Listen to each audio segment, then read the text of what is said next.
I was a bit stuck for you, so I'm doing this. Confession time. I've never actually played an Unreal Tournament game. Not properly anyway. I have, however, dipped my toes in the original Unreal, so I'm not going in completely blind.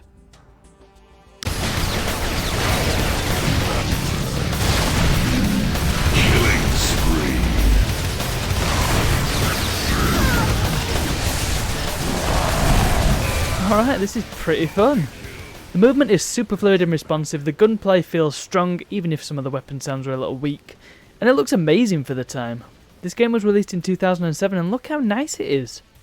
Apart from the texture popping, that is. It's a shame I don't have any frame of reference to compare this to. The closest I have is Quake 3 Arena, which is a bit faster in terms of movement, with smaller maps and closer range weapons. UT3 on the other hand has its fair share of larger maps too, particularly those designed for the more exotic game types it has to offer. You have Deathmatch and Team Deathmatch, classic, no frills, lots of fun. You also have Capture the Flag, another timeless FPS staple, but there's a video in that. In addition to those you have Vehicle CTF, Greed, Warfare and Betrayal.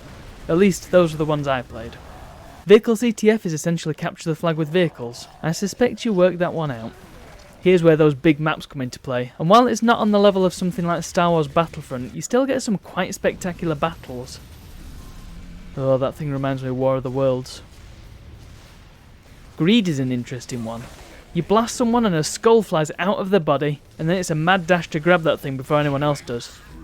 Collect them and bank them at your base to score. Sound familiar? Yeah, I think Bungie may have borrowed this one. That said, this game type was inspired by a similar one in Quake 3, so it wins once again. Warfare I couldn't make head nor tail of.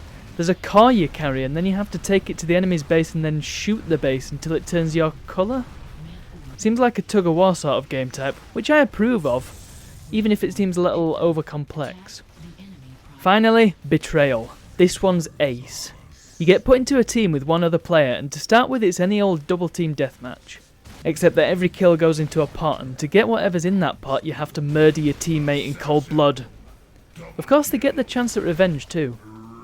It's a frantic game type, and again, a ton of fun. I imagine it's even better with a few good friends. So, from my limited perspective on these things, I think UT3 is a very good game, in multiplayer mode. But wait friends, for there is a single player campaign included as well. It's rubbish. It's just a vehicle for getting into arena fights, which you can do perfectly well just by playing skirmishes, but with additional cutscenes. It's a bit nonsensical and I wouldn't bother. Stick with the multiplayer and you've got a damn good game on your hands. Is it as good as the venerable UT 2004?